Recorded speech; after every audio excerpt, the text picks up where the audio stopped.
اور دامن پھٹا ہوا ہے گریبان چاک ہے دیکھے زمین کرب و بلا میں یتیم ہوں مقتل سے سوئے شام یہ کہتی ہوئی چلی رے بابا میرا شہید ہوا میں یتیم ہوں باد حسین کس نے کہا میں یتیم ہوں اور ذکر سکینہ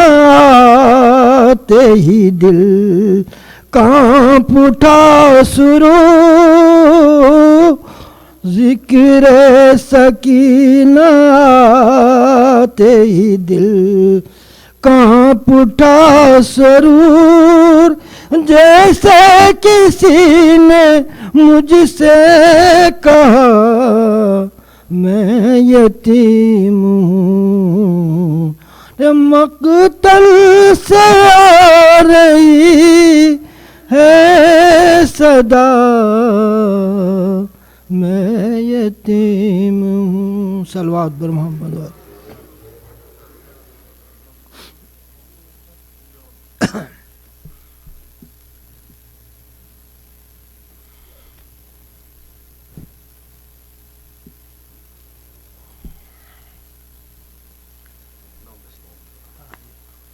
محمد والے محمد صلوات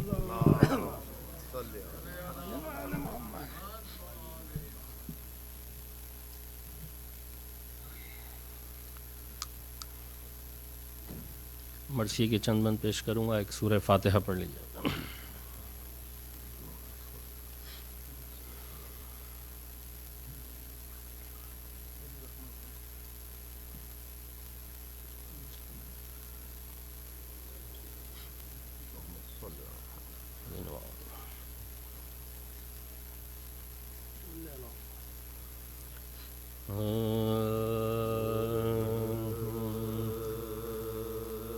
زندہ میں جب کہ دختر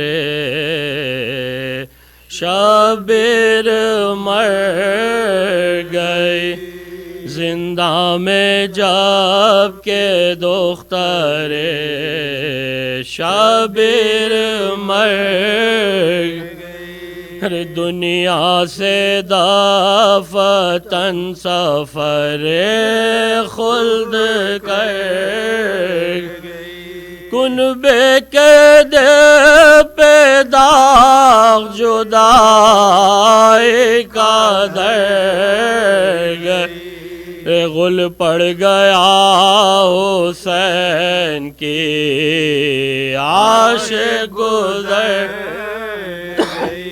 غل پڑ گیا حسین کی عاشق گزر جنت بسائی دیکھ کے دنیا کے باغ تازہ کیا ہے پھر علی اصغر کے داغ کو تازہ کیا ہے پھر علی اصغر کے داغ بازو ہلا کے بانوئے ناشاد نے کہا رے بی بی پدر کے سر سے اٹھاؤ تو سر باتیں ابھی تو کرتی تھی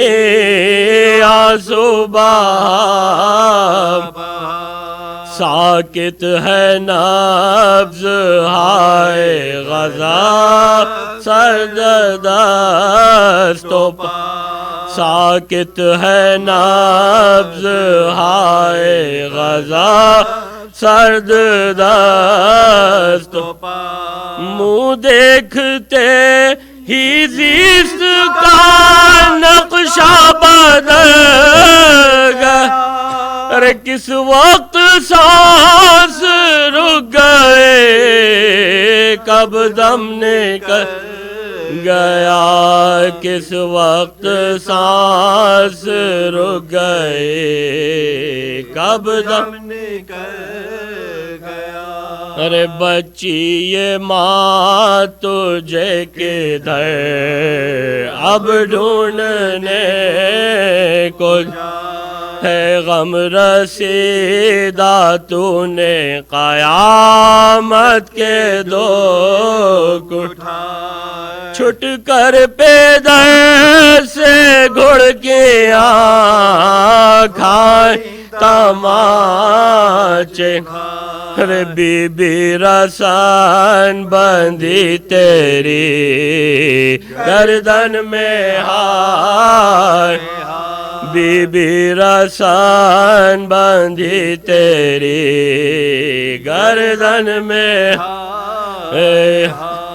جو سختیاں فلک نے دکھائی وہ سہ گئے بندے جو چھین گئے میرا منہ تک کے رہ گئے بندے جو چھین گئے میرا منہ تک کے رہ گئی ایذا سے غم سے رنج اٹھانے سے چھوڑ گئی ہر کنبے سے کیا کہ سارے زمانے سے چھوڑ گئے ہر صبح و شام اشک بہانے سے چھوڑ گئے ارے اچھا ہوا کہ گڑ کی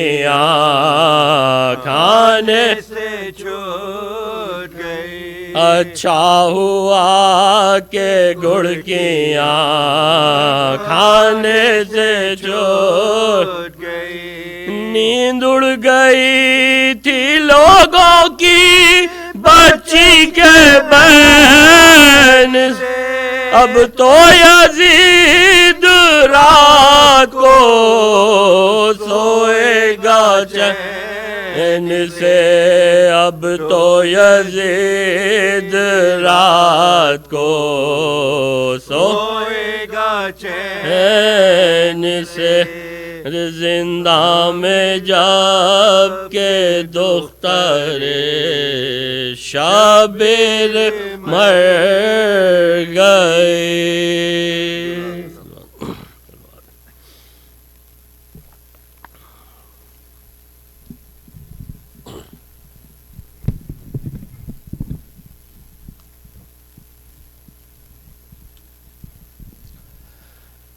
اب میں گزارش کروں گا برادر مزمل زیدی صاحب سے کہ وہ تشریف لائیں اور مجلس سے خطاب کریں. برادر آغا مزمل زیدی صاحب کی کل یہاں آخری مجلس ہے. آپ تمام حضرات سے گزارش ہے کہ کل کی مجلس میں بھی بھرپور شرکت کریں. بر محمد و آل محمد صلوات.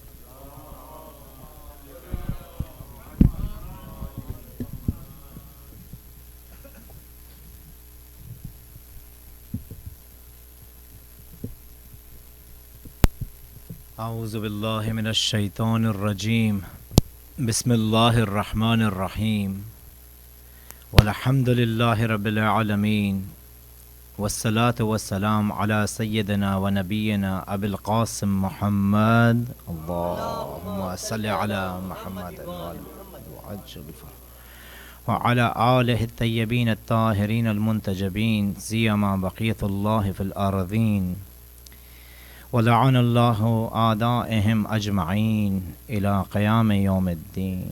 السلام علیکم ورحمۃ اللہ وبرکاتہ.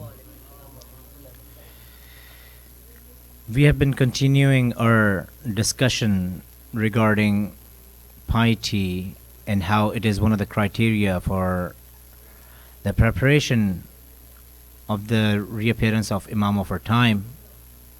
We mentioned that we cannot prepare ourselves, we cannot prepare the grounds for the arrival of our Imam if we are not sticking with piety, if we are not observing piety in our daily lives. We defined some characteristics in the last couple of days which constitute this whole concept of piety according to Islam. We mentioned that we have to prepare ourselves, and if we are not preparing ourselves, if this is not the goal of our life, that we prepare ourselves for the arrival of our Imam, then might as well just die, because this life would mean absolutely nothing. As we continue with this topic of piety, there's a surah in Quran, in the chapter of Surah Al-Anfal. And the first few ayahs of Surah Al-Anfal talks about some more characteristics regarding piety. Before we get into the discussion, before we dive into those traits, what defines a pious human being, a pious Muslim, we have to remind ourselves that we can gain all kinds of information that we want from different scholars and from different students like me.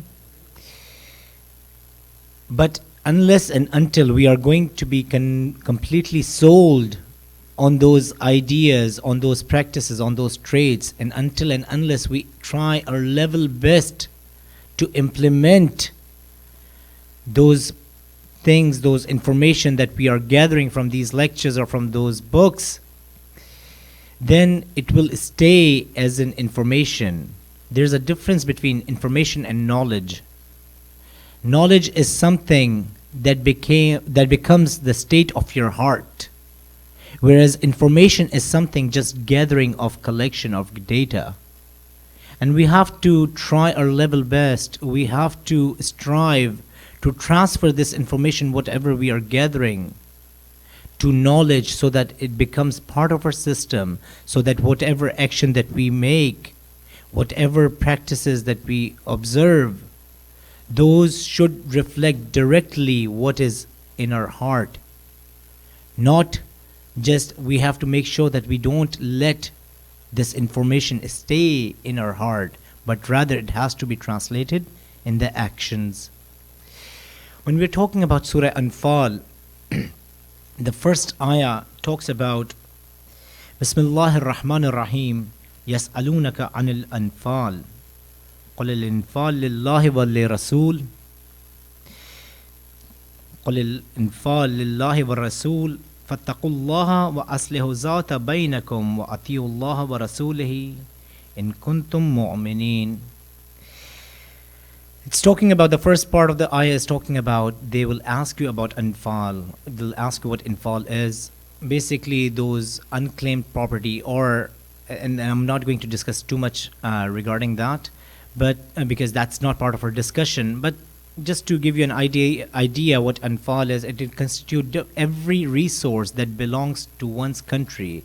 Allah subhanahu wa ta'ala is saying in Quran that everything that belongs in this world belongs to Allah and His Prophet, whether those are forests, whether those are natural resources, whether those are the mines that you explore from under the ground, everything belongs to Allah subhanahu wa ta'ala and His Prophet. And even when a Muslim nation attacks, or when there's a expansion of Muslim territory, those resources that are in those lands, they also belong to Allah and His Prophet. But the ayah continues, and then it goes back to defining the characteristics of pious people, of those who are the believers. It says, fattaqullaha wa aslihu zata baynakum. It's saying that those who observe taqwa, who are God-weary. What is the meaning of God-weary? We described in our last few discussions. Then it talks about fattaqullah, those who observe piety, wa aslihu zata bainakum, and maintain peace amongst them. This is defined as one of the criteria, because the ayat is ending with in kuntum mu'mineen, if you are the mu'mineen. All these characteristics that are defined in this ayah, at the end is Allah subhanahu wa ta'ala is saying that if you observe these things, if you have these characteristics, then only you are mu'mineen. What are those characteristics? We said observing taqwa. Secondly, and we already defined what taqwa is in our last couple of speeches, not completely thoroughly, but some characteristics. Then another characteristic is aslihu zata bainakum, that they make peace amongst them. You would find people within our community, we're not going to talk about whatever is happening outside, but let's try to resolve the issues that we have in our community. You would find people who are ready to take on any kind of conflict against their own Muslim brothers, against their own Shia brothers. And whenever you see that there is a conflict and the person or the group is resoluting on its finding its resolution or answer in conflict, in such a conflict where they are against each other, they are ready to raise their sword against each other, not in the literal meaning, but you would hear slandering, you would hear accusations, you would hear allegations because of a difference of opinion. And for the most part, you would see many people would join one group or another. Right within our community, you have heard the titles of muqassirin, you have heard the titles of those who are ghali, those who say that they are matami, different titles that have been attached, unfortunately, within our community. And Allah subhanahu wa ta'ala is saying that the sign of a mu'min is someone who maintains peace, who creates unity. If you cannot form unity, if you cannot form peace amongst your own brothers, then you are not going to be counted as one of the believers. A believer is someone who will never seek conflict whenever there is a difference of opinion. He would rather find the common denominator, a common factor, in order to move along and to move forward. It's much easier to find differences and create our own idols based on that. We create our idols and we go in the mentality which is called cult mentality, just because we want to have a cult. And again, that goes back to the need of identity, something that we discussed in our first speech, that because of this sense of the necessity of finding an identity, we tend to attach ourselves with one group or another. A lot of the followers of these groups don't even know what their group stands for. There's an incident, as many of you all know, that I grew up in the city. A few years back, I was talking to one of the brothers, and he started labeling this alim as muqassir. And this is real life example. I asked him, I was like, do you know what muqassir is? What is the definition of muqassir? And he had absolutely no idea. He had absolutely no idea what muqassir was. He started throwing out terms that they don't believe in Imam Ali or whatever his explanation was. At the end, he realized and he admitted that he did not know the definition of muqassir, whereas he was holding the flag, he was being the flag bearer of labeling the other party as muqassir. Similarly, we had somebody from another group who used to say that people in this particular group, they do sajda to Imam Ali, and they labeled, from what I've heard, from one of the brothers. They had labeled people who were going to this one particular Imam Bargah, a place where you have the zikr and you have the remembrance of infallibles and Allah subhanahu wa ta'ala. They started labeling these people as those who are prostrating in front or for Amirul Mu'mineen. And again, that was also not based on facts. It was just accusations. When you belong yourself, or when you attach yourself to identity which is not your real identity, we have too many things which we have in common. We have too many things that can serve as a pivotal point. Most importantly, something that we discussed in our first speech, that is the pivotal point amongst all of us, is Vilayat of Amir al-Mu'mineen Ali ibn Abi Talib. Please recite a salawat. Allahumma salli ala Muhammad. So this is again, when you find, if we all are striving to become true believers, mu'mineen, when we are trying to become mu'min, we have to make sure that the code has been given by Allah subhanahu wa ta'ala in this chapter, in the first few ayahs, in the first few verses, where He is saying that if you are creating peace, if you are not if you're not following seditions, if you're not propagating seditions, this is going to be one of the signs of mu'min.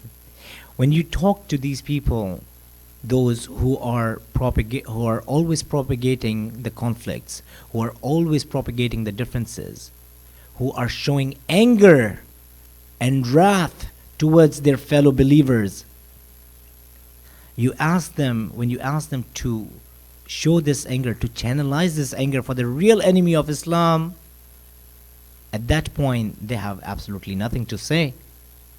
They would never say anything regarding the obvious enemy of Islam, someone or an entity or a country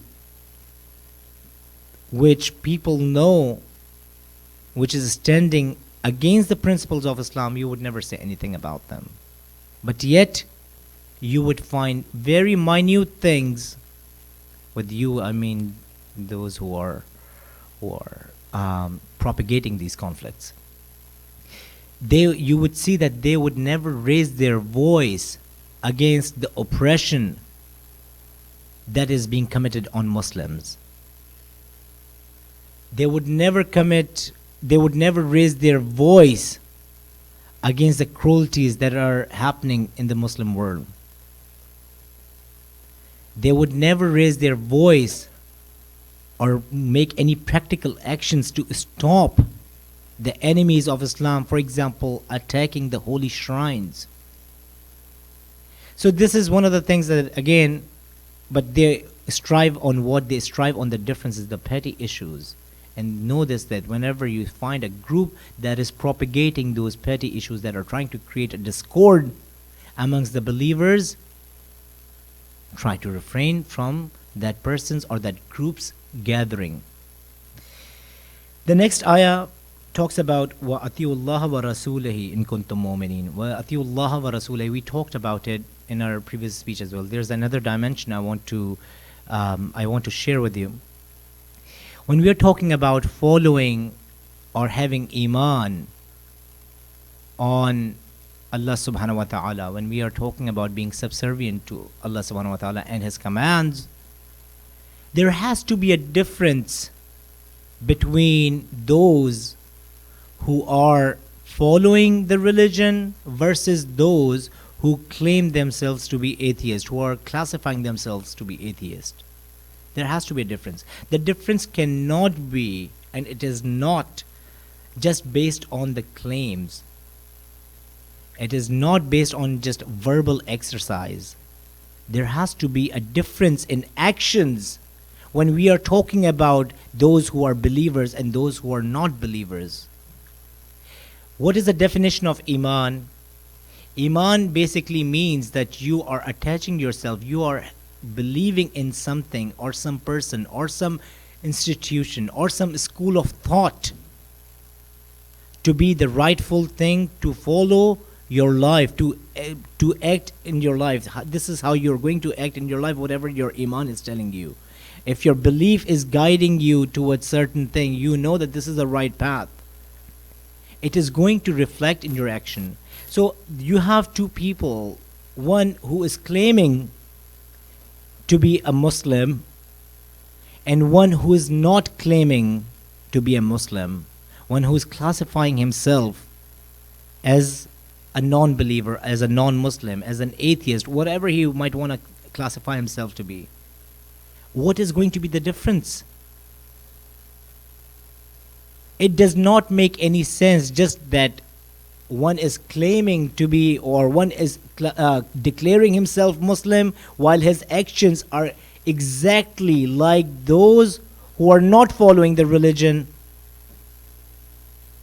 So another sign of mu'min is Atiullah wa Rasulihi, that they are following Allah and His Prophet.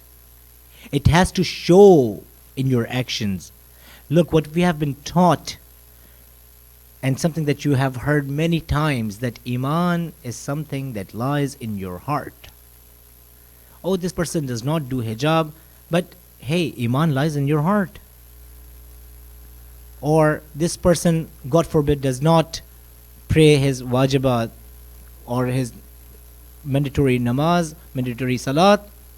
You say, no, as long as I have my internal connection with Allah subhanahu wa ta'ala, I have my Iman in my heart, that is not going to do you any good. And we'll give you some examples on that.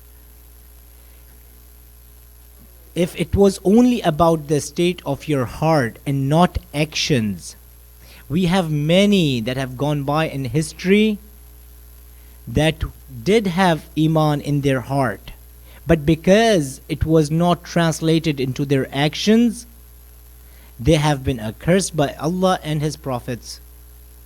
First example is of Iblis. Iblis himself had Iman in his heart. Did he not swear to Allah's might? فَبِعِزَّتِكَ, I swear by your might that I will deviate everyone except for the mukhlasin, except for those who have been purified. If he did not have Iman of Allah's might in his heart, his swear at this moment does not make any sense. I would not swear to something which I do not believe in. That swear is going to be very shallow, very hollow, right? If I'm swearing on something, for example, if I'm swearing on, I swear on Donald Trump that I'll do this, everybody knows that it's not going to make any sense. Not only I don't have any belief on him, if there was any opposite times 100 times, that's what my feeling. Anyways, so this swear would not make any sense because I do not believe in this person, if you want to call him a person. But so for Iblis to say that فَبِعِزَّتِكَ, that I swear upon your might, it means that he had this faith in his heart. He asked Allah subhanahu wa ta'ala to give him till yawm yab'athun. He had this faith in the day of Qiyamah. But when it came time to make the selection, when it came time to translate whatever he had in his heart into action, he was not able to do so, and yet became accursed till Yawm al-Qiyamah. Another example is of Amr As. It has been narrated in history that Amr As, while taking his last few breaths before entering hell, he said this thing, and it has been narrated in history that he said that I have sold my hereafter for Muawiyah's world, because Ali was always on haqq. Ali was always on the right path. This is the state of his heart. He's admitting, he's confessing to that.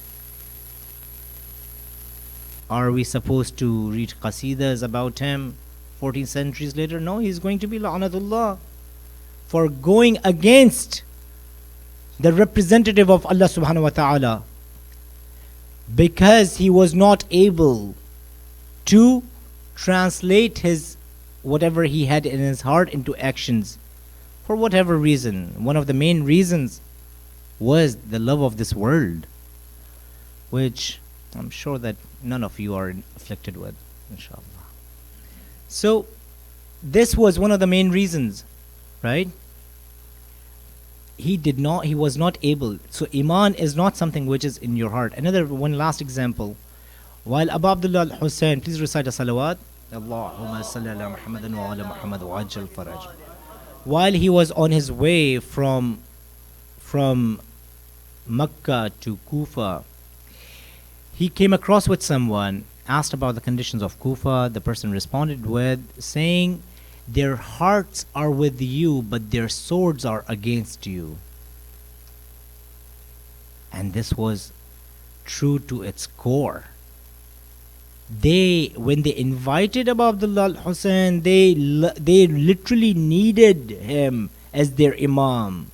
Some of the letters, again, I've said it before, we must read those letters that were written to Abu Abdullah al-Hussein. Some of them have stayed in history, just so that we can check ourselves with our claims when we are inviting imam of our time.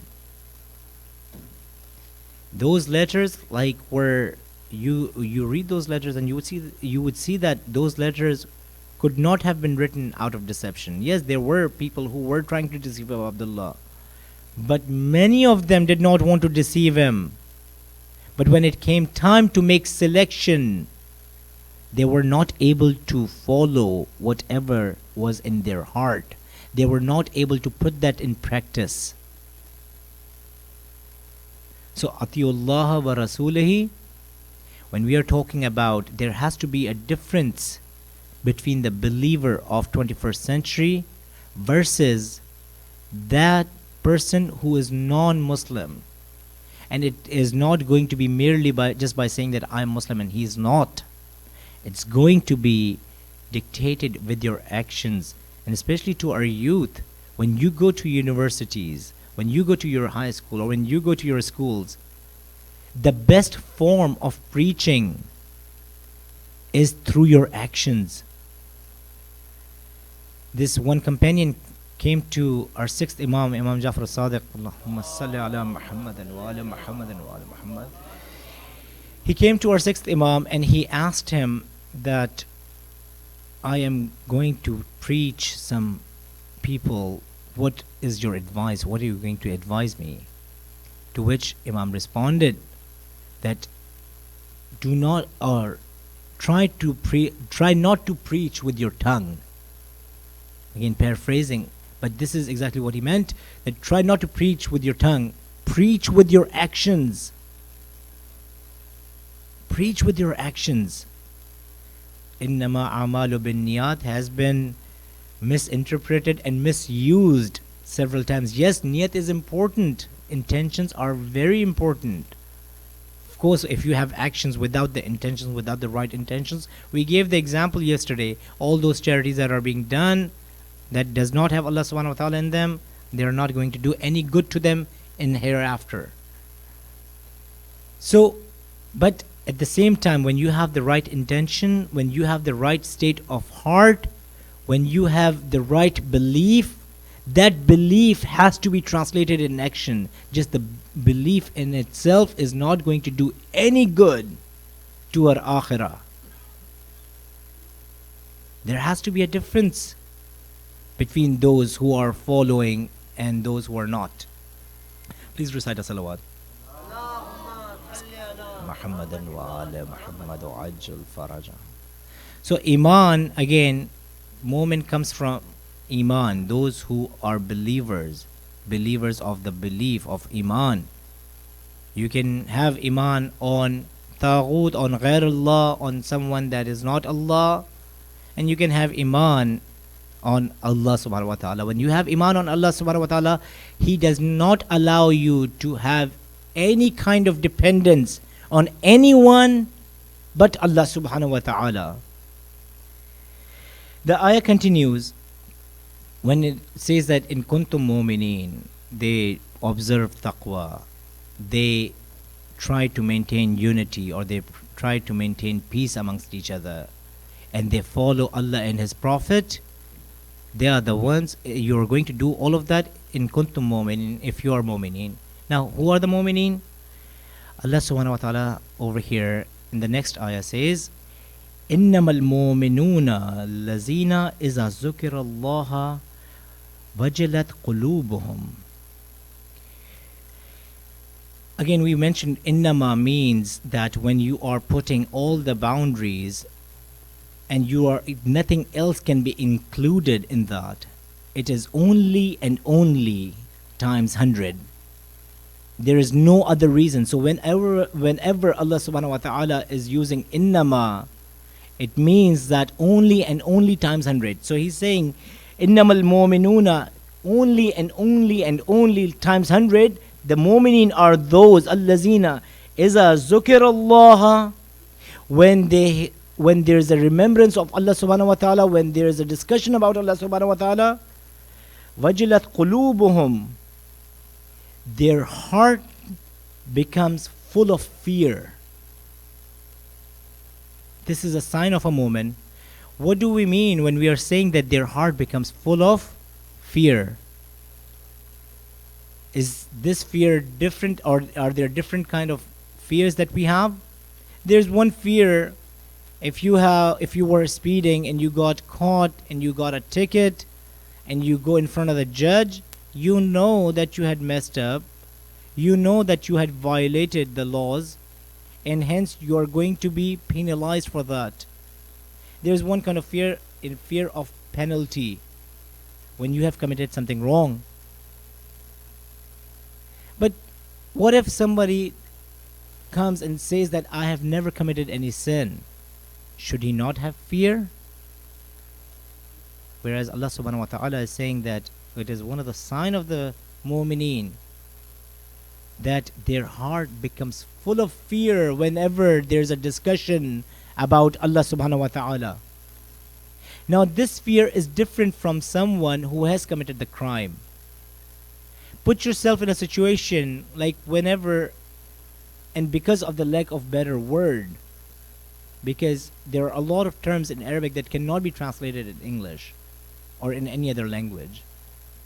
But there is this feeling that you would have whenever you are in front of something which is grand in nature. Try standing in front of a very respected alim. You would have this feeling inside of you which will humble you, right? Put yourself in a situation, if you are working in a corporate and the CEO of that corporation, of that company, comes in front of you. You have not committed any crime, you have not committed any violation, but yet you would feel little bit of what we say a terror. Not a terror is not the right word, but you would be humbled. And it just depends on the level of ma'rifat. I mean, whoever considers CEO as someone who is grand in status, he would feel humble in front of them. But if for the mu'mineen like you all are, if you were to stand in front of a marja, say if Ayatullah Hazrat Ali Sistani was sitting over here, how humble would you feel? Have you done anything wrong? But you would not be able to talk. You would not be able to talk because of the grand status that this marja has. Now put yourself in front of Imam. Would you be able to even control your tears if Imam was right in front of you? You wouldn't. Let's say if you have not committed any sin, we are giving a hypothetical example, even if you have not committed any sin, what would your reaction and what would the state of your heart be if you are in front of your Imam, because of the marifat, inshallah, that we all have? Now, only if we had that much of ma'rifat that we have for our imams, for our maraji, for our respected scholars, if we have fraction of that for Allah subhanahu wa ta'ala, unfortunately that we don't, our salat would be completely different. We would feel, we would be humbled, just like our infallibles were. Infallibles, the best of the creation of Allah subhanahu wa ta'ala. When they would pray, when they would supplicate, when Amirul Mu'mineen would pray his Salatul Layl, people would think that he has passed away. The way Imam Sajjad would cry in his supplications. And there is another misunderstanding amongst our culture, or in our culture, that they used to cry so that they can teach us because they were free of sins. Yes, they were free of sins, but they were not crying for us. We can learn from the way they were supplicating, but their intention was nothing but to please Allah subhanahu wa ta'ala, but to be humble in front of Allah subhanahu wa ta'ala. Their tears were only and only for Allah subhanahu wa ta'ala. Their supplications were only for the sake of Allah subhanahu wa ta'ala. And it's a totally different topic. Why was he saying, when Amirul Mu'minin said in his Dua Kumail, Zalamtu nafsi, what is that meaning? It's a whole different discussion, but know this for sure, that it was not so that we can learn how to do dua. Yes, we get lessons, we do learn from them, but their intention was nothing but for the sake of Allah subhanahu wa ta'ala. Why? Because of the grand status of Allah subhanahu wa ta'ala, that they could understand, that they understood. They were humbled before him. Our vision is too little that we cannot see the grandeur status of Allah subhanahu wa ta'ala. But Amirul Mu'mineen's vision, certainly, most certainly. And that's why during his prayers you would see that when he would be doing Salatul Layl, people would think that he has passed away because of the intense crying that he would do in front of Allah subhanahu wa ta'ala. So their heart becomes full of fear, and this is a fear that would humble you. Even if you have not committed any mistake, it would humble you. And the likes of me who have committed sins, who are still drowned in the sins, drowned in the ocean of sins, we should definitely be humbled before Allah subhanahu wa ta'ala. Sign of a mu'min is whenever there's a discussion about Allah subhanahu wa ta'ala, their hearts become full of fear. What is another characteristic that has been defined? And again, just a reminder, innama has been used. Innama means that it is putting all the boundaries. It is putting all the boundaries. It says, إِذَا ذُكِرَ اللَّهَ وَجِلَتْ قُلُوبُهُمْ وَإِذَا تُلِيَتْ عَلَيْهِمْ آيَاتُهُ زَادَتْهُمْ إِيمَانًا. Whenever Quran is recited in front of them, whenever the verses of ayah of Quran is recited in front of them, their faith increases. It increases their faith. Now, another misconception that we have, and I don't know from where we got these fallacies in our culture, that oh, you can never understand Quran. Yes, you can never understand Quran the way Amirul Mu'mineen did, but does that mean that you don't understand Quran at all? That does not mean that. What is the value of Quran in our society? How many ayahs do we recite every day? Forget about increasing the iman when you hear them. Unfortunately, this sad state of affairs, and this is Allah subhanahu wa ta'ala saying. It's not some alim. The exact translation, وَإِذَا تُلِيَتْ عَلَيْهِمْ, whenever the ayahs are recited in front of them or for them, زَادَتْهُمْ إِيمَانًا, their iman increases. And again, innama being the boundaries. So what we should do as someone who's trying to be a mu'min, try small.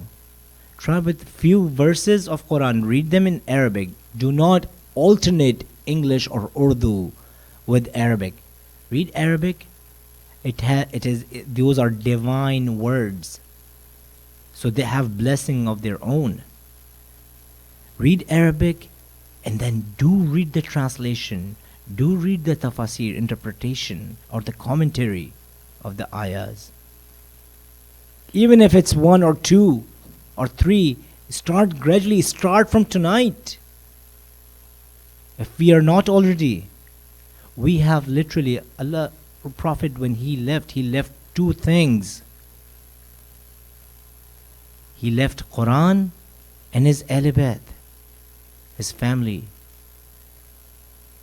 We grabbed the family, or we claim that we have gotten the family under our control. Like, in other words, we got family part taken care of.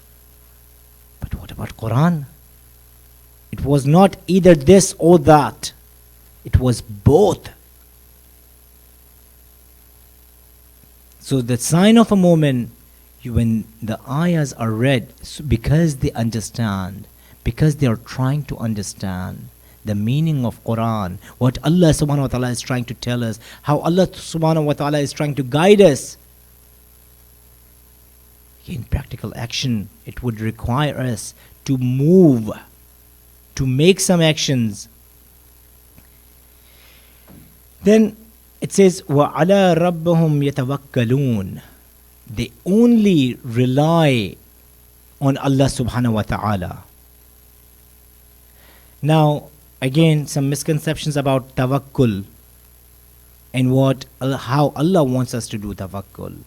Tawakkul, does this mean that I fold my hands and I just wait for Allah's mercy, or I just wait for Allah's blessing without making any move? If I'm a farmer, I let my crops grow, I let the fruits or whatever I'm trying to grow come without watering them? Tawakkul is when you do your part, you commit your fulfillment, or you fulfill your commitments. Whatever responsibility Allah subhanahu wa ta'ala has bestowed upon you, you fulfill those responsibilities. Then you depend on Allah's mercy. Then you depend on Allah subhanahu wa ta'ala's blessings. Whenever when they do not have faith, or when they do not have proper faith, you have seen this and you have heard about this multiple times, especially living in this country where the rate of depression is so high, rate of suicide is so high, people are depressed. Why do they get depressed? Because they do not find any way out. They come to a dead end. For a moment, there is never a dead end. For a believer, you will never find yourself in a dead end, because you would always have this hope from Allah subhanahu wa ta'ala that He will get you out of the misery, or out of the calamity, or out of the trouble that you're in, provided that you do your part. The Battle of Uhud, there was a chant that was raised, there was a slogan that was raised, there was an announcement that was made that Prophet has died. And those who were not the mu'mineen, they ran from Uhud to Medina, not to even turn back what was going on behind them. They ran. But those who were the mu'mineen, they said, okay, Prophet has died. Prophet's God hasn't.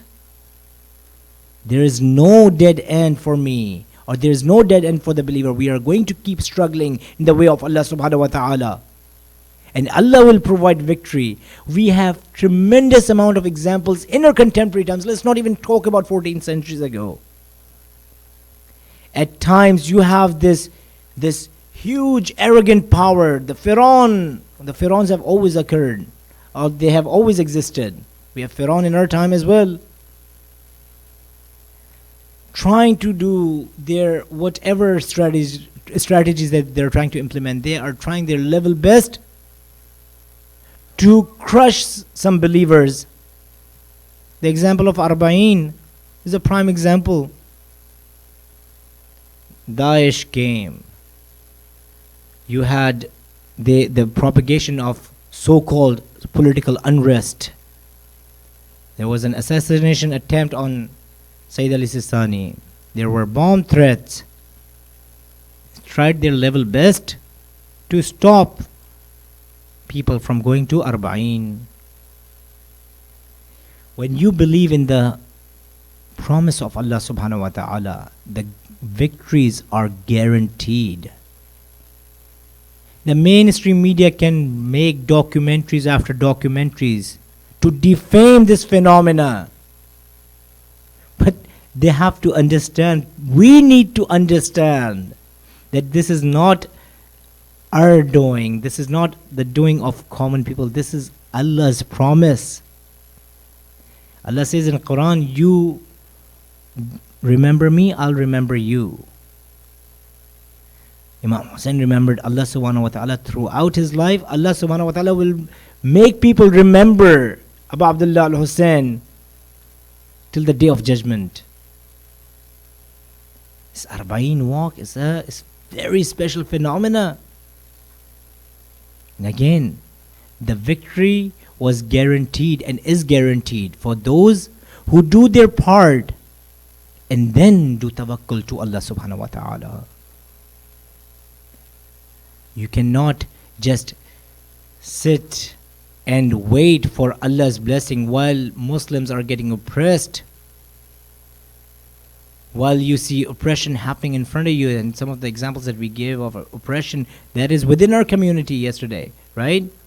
We gave some examples yesterday regarding the oppression. We cannot just wait and pray to Allah subhanahu wa ta'ala, oh Allah subhanahu wa ta'ala, please guide my fellow brother who has been involved in some indecent acts, who has deviated from the religion. Oh Allah, please guide him. You pray and you make the move.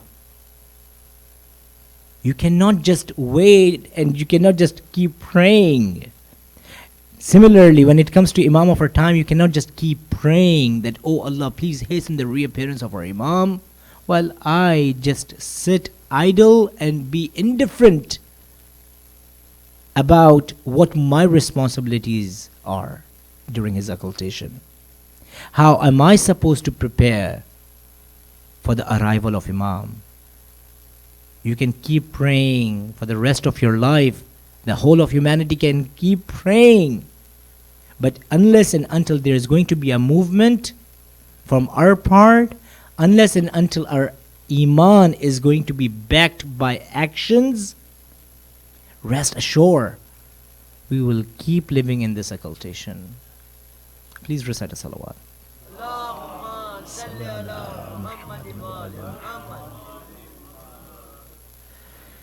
Another sign that has been mentioned right after this ayah, it says Allazina, again describing who the believers are. Allazina yuqimuna as-salata wa mimma razaqnahum yunfiqun. Allazina yuqimuna as-salat, those who establish prayers. What is the meaning of establishing prayers? Does that mean that us praying 5 times a day, not doing any qaza inshallah? Also, on top of that, we are doing our mustahabat as well, those nawafils as well, those 51 rakat, which is one of the signs of moment that has been described by our 11th Imam. Is that what it means? That we establish prayer like that? You answer me. Is that what it means? No? When we are talking about establishing prayers, establishing salat, it is different from reading salat. Sallu is the word to read prayers or to read salat. Right? Establishing prayers, Allah subhanahu wa ta'ala is very specific in His words. He's saying, وَالَّذِينَ يُقِيمُونَ الصَّلَاةِ, those who establish prayers. First, there are different paradigms to it. One is, I start grabbing everyone's hand. Or first, the worst form is, I only start praying and I also only start praying salat, even 51 rakat, and I do not have to do anything with those who are not praying, because I'm saying that as long as I'm doing, I'm okay with it. This is definitely not the case. As we defined, the definition of taqwa is not to sit in solitude and not only to focus on yourself, but rather dive in the ocean of sin and get those who are getting drowned in this ocean. Save them. So does that mean that you grab everyone's hand, whoever you know, and bring them to masjid and ask them to start praying namaz? According to the definition of yuqimuna salat, according to one of the commentaries by one of the revered scholars, he mentions that yuqimuna salat means that you are establishing prayer, you're establishing prayer in your lives, you're establishing prayers in your society.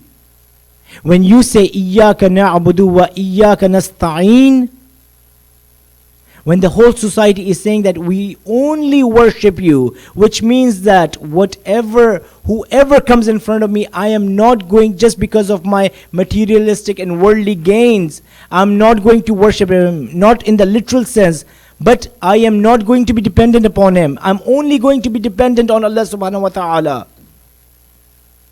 Wa iyyaka nasta'in, I'm only going to seek help from Allah subhanahu wa ta'ala. I'm not going to be dependent on anyone else, let alone the enemies of Allah subhanahu wa ta'ala, let alone the system which is completely in contradiction with Allah subhanahu wa ta'ala.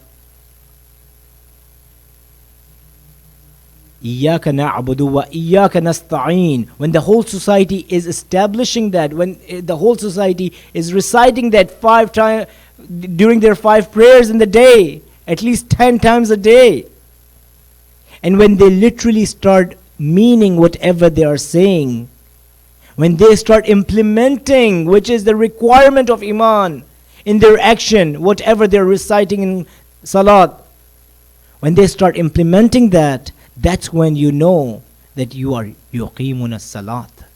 You're establishing the prayers. غَيْرِ الْمَغْضُوبِ عَلَيْهِمْ وَلَا الضَّالِّينَ. That you are going to do tabarra, you're going to have barat. Barat means you are going to be miles away from those who are lost, who are misguided. Not specifically to person, but personality, the traits. Do we not have Yazidi traits in today's world? When the society is saying that I am going to I'm going to do tabarra to the Yazidi traits, that means that I cannot have those traits inside my own existence or in my community. I cannot have that. Yuqimuna salat. You establish prayers, you establish salat to a point that salat literally becomes the source that will keep you as in the whole society, the whole ummah, away from all the deviations, from all the corruptions. Do we not have such riwayat that it keeps you away from all the sins, it keeps you away from all the misguidance? Why is it that we keep prostrating in front of Allah subhanahu wa ta'ala, yet forget about our society, we cannot keep ourselves away from sins? Because we have not been able to establish salat. Establishing salat, understand what it means, and practice what it means. It's a code of life, a code of successful life. Again, definition of success is something that we will leave for some other discussion.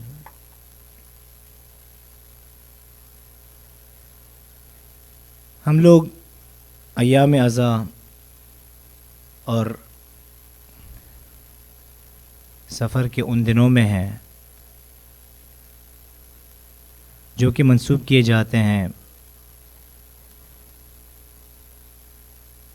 ان اسیروں سے، ان بیویوں سے جن کو کربلا سے کوفہ اور کوفہ سے شام پھرایا گیا. یہ ایام مخصوص ہیں ان مصیبت کے، ان مصائب کے جو اہل بیت پر پڑے، اور جتنے بہت سارے مصائب میں ایک جو مصیبت اگر کسی کو بھی سنائی جائے، چاہے وہ شیعہ ہو یا کسی دوسرے مسلک کا، چاہے وہ مسلمان ہو یا کسی اور مذہب کا، مشکل ہے کہ وہ اس مصیبت پر نہ روئے اور اس کا دل نہ دکھے.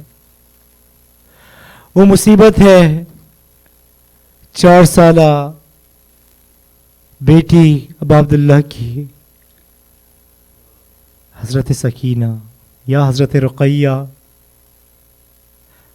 نام میں اختلاف ہے لیکن وجود پہ اس ہستی کے اوپر اختلاف نہیں. وہ ہستی جو کہ ابا عبداللہ کے دل کا سکون تھی. ان ایام کو منسوب کیا جاتا ہے بی بی سکینہ سے. بی بی سکینہ 4 سال کی بیٹی. اکثر جو فوکس کیا جاتا ہے ان ظاہری مصیبتوں پر، ان فزیکل مشکلوں کے اوپر جو ان کے اوپر ڈھائی گئیں، وہ جو تماچے ان کو مارے گئے، وہ جو گوہر ان سے کے کانوں سے چھینے گئے، اکثر بات اس پہ ہوتی ہے. لیکن اکثر میں سوچتا ہوں کہ وہ جو روانی طور پہ، وہ جو دماغی طور پہ جو ان کو مصیبت دی گئی، وہ جو سائیکولوجیکلی ان کو مصیبت دی گئی، وہ اس سے کہیں زیادہ ہیں جو کہ ان کے جسم پہ ڈھائی گئی. جب بی بی سکینہ کو تماچے پڑتے تھے، ایک ماں کے لیے کتنا مشکل ہوتا ہوگا یہ دیکھنا. آپ میں سے زیادہ تر لوگ جو ہیں وہ باپ ہیں یا بیٹے. اگر کوئی آپ کے کسی اس شخص کو جس سے آپ بہت محبت کرتے ہیں اس کو آپ کے سامنے اذیت دے یا اس سے بدتمیزی کرے، کس قدر انسان کا غصہ اوپر چلا جاتا ہے، کس قدر انسان غضبناک ہو جاتا ہے. اگر بالخصوص اس کے سامنے ہو رہا ہو جس نے اپنے شوہر کو بھی چھوڑا ہو، کیا گزرتی ہوگی مادر حضرت رقیہ کے اوپر. لکھا گیا ہے کہ جب بھی حضرت سکینہ کے اوپر ظلم ڈھایا جاتا تھا تو وہ حضرت بری نگاہ سے اپنی ماں کو دیکھتی تھی. اور ظاہر ہے کہ جب بھی کسی چھوٹی بچی کو یا بچے کو کے اوپر ظلم ہو تو وہ سب سے پہلے اپنی ماں کو بلاتا ہے. کیا گزرتی ہوگی حضرت رباب پر کہ جب وہ دیکھتی ہوں گی اور بے بسی کی حالت میں، ایسی حالت کہ وہ کچھ بھی نہ کر پائے اپنی بیٹی کے لیے. کچھ علماء کہہ فرماتے ہیں کہ حضرت رباب پھر بہوسی حضرت بری آنکھوں سے حضرت زینب کو دیکھتی تھی، اور حضرت زینب کے اوپر کیا گزرتی ہوگی یہ سوچ کے کہ وہ کچھ بھی نہیں کر پا رہی. بی بی سکینہ نے بہت ظلم ڈھائے، بہت ظلم ڈھائے انہوں نے. بالآخر جب ان کو زندان میں قید و بند کیا گیا اور بالآخر ایک بچی کبھی بھی نہیں بھول سکتی اپنے باپ کو، جس طرح سے اس کے باپ کا سر شہر و شہر پھرایا گیا، جس طرح سے پورے راستے ان پر ظلم کیا گیا. مسلسل روتی جائے اس حد تک کہ وہ غش کھا جاتی تھی. بڑا آسان ہے ہمارے لیے سننا کہ وہ ایک 3 سال 4 سال کی بیٹی، ایک 4 سال کی بچی غش کھا کے گر جاتی تھی. لیکن اگر آپ سوچیں کہ 4 سال کی بچیاں بھی کیا غش کھایا کرتی ہیں، کس حد تک مظالم ڈھائے گئے ہوں گے ان پر. پھر وہ لمحات ہے، وہ رات آتی ہے کہ حضرت سکینہ گریہ کرنا شروع کرتی ہے، اپنے بابا کو یاد کرنا شروع کرتی ہے. بہت چپ کرانے کی کوشش ہوتی ہے تو چپ نہیں ہو پاتی. ان کو ایک 4 سال کی بیٹی، 4 سال کی بچی جو اس کے احساسات ہوتے ہیں اس پہ سمجھے. حضرت سکینہ روتی رہتی ہے اور بتایا گیا ہے کہ اسی زمان میں ملعون حضرت امام عبداللہ علیہ حسین کا سر بھیجتا ہے، نہ اس وجہ سے کہ ان کو تسکین ملے، کیونکہ اس کا ڈفرینٹ معنوں میں لیا گیا ہے کہ وہ چونکہ تنگ آ گیا تھا ان کے رونے سے تو ان کو خاموش کرانے کے لیے سر بھجوایا گیا. لیکن کیا معقول ہے یہ چیز کہ ایک بیٹی، وہ بھی سکینہ جیسی بیٹی، اپنے حسین جیسے باپ کا سر دیکھے اور اس کو اذیت نہ ہو. اس قدر اذیت دی کہ بیوی نے دم توڑ دیا زندان میں. ولعنت اللہ علی قوم الظالمین.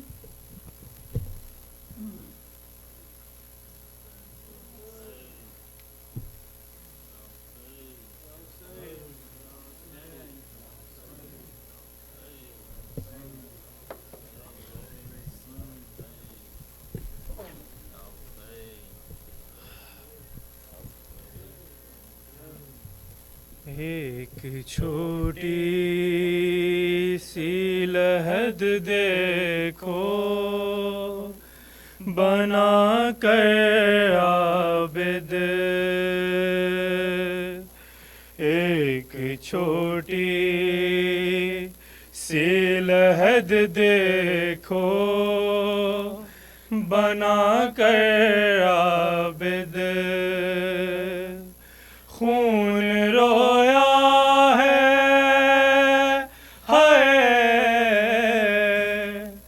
خون رویا ہے سکینہ کو سلا کر عابد. ایک چھوٹی سی لحد دیکھو بنا کر عابد. کیسے بابا نے اٹھایا تھا بدن اصغر کا، کیسے بابا نے اٹھایا تھا بدن اصغر کا. اٹھ نہ پایا ہے اٹھ نہ پایا ہے سکینہ کو سلا کر عابد. ایک چھوٹی سی لحد دیکھو بنا کر عابد. پھول سے گالوں پہ کہتے ہیں تماچوں کے نشان، پھول سے گالوں پہ کہتے ہیں تماچوں کے نشان. کاش بابا کو کاش بابا کو دکھاتی میں بٹھا کر عابد. ایک چھوٹی سی لحد دیکھو بنا کر عابد. یا حسین یا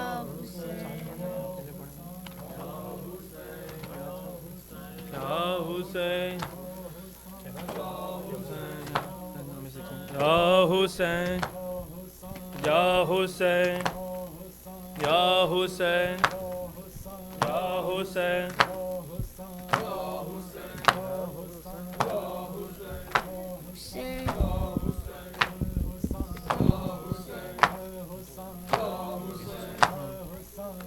حسین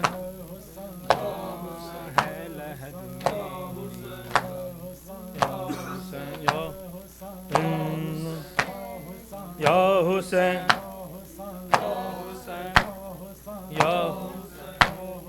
یا حسین یا حسین یاد آیا وہ سینہ زندہ میں سکینہ کو یاد آیا وہ سینہ زندہ میں سکینہ کو یاد آیا وہ سینہ زندہ میں سکینہ کو یاد آیا وہ سینہ زندہ میں سکینہ کو یاد آیا وہ سینہ زندہ میں سکینہ کو یاد آیا وہ سینہ زندہ میں سکینہ کو یاد آیا وہ سینہ جس سینے پہ سوتی تھی ہائے ہائے جس سینے پہ سوتی تھی معصوم سکینہ زندہ میں سکینہ کو یاد آیا وہ سینہ زندہ میں سکینہ کو یاد آیا وہ سینہ زندہ میں سکینہ کو یاد آیا وہ سینہ کر ترس ذرا ظالم بابا کو نہ روؤں گی میں گود میں مادر کی آرام سے سوؤں گی بے رحم لعینوں نے ہائے ہائے بے رحم لعینوں نے فریاد سنی نا زندہ میں سکینہ کو یاد آیا وہ سینہ زندہ میں سکینہ کو یاد آیا وہ سینہ زندہ میں سکینہ کو یاد آیا وہ سینہ ہے موت کی خاموشی تاریکی ہے زندہ میں کیا جرم کیا لوگوں معصوم سی مہمان کوئی اور تو معصومہ ہے کوئی اور تو معصومہ یوں قید ہوئی نا زندہ میں سکینہ کو یاد آیا وہ سینہ زندہ میں سکینہ کو یاد آیا وہ سینہ زندہ میں سکینہ کو یاد آیا وہ سینہ ہر وقت چمکتا تھا کربل میں مدینے میں تعویذ کی مانند تھا شبیر کے سینے میں گم ہو گیا وہ کیسے ہائے ہائے گم ہو گیا وہ کیسے زندہ میں نگینہ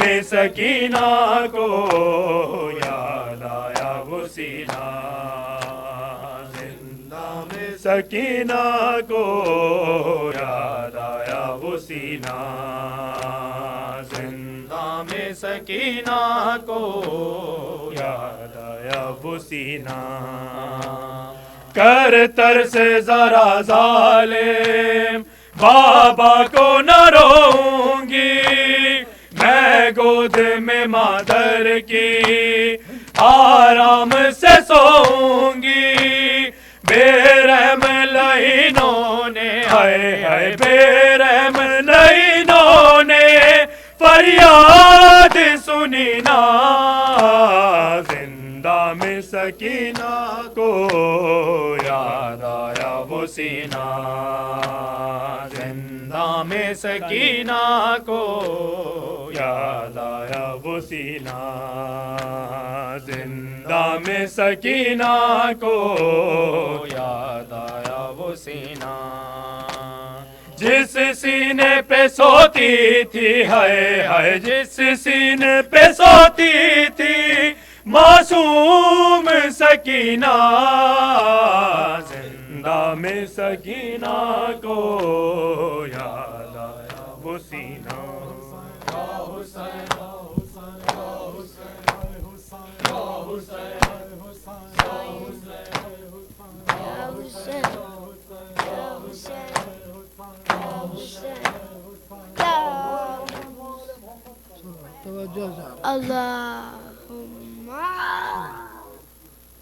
السلام علیکہ یا رسول اللہ السلام علیکہ یا حبیب اللہ السلام علیکہ یا رحمت للعالمین شفیع المذنبین السلام علیکہ یا مولا علی ابن مرتضی صلوات اللہ السلام علیہ السلام علیکہ یا فاطمۃ الزہراء سیدۃ النساء العالمین السلام علیکہ یا حسن مجتبی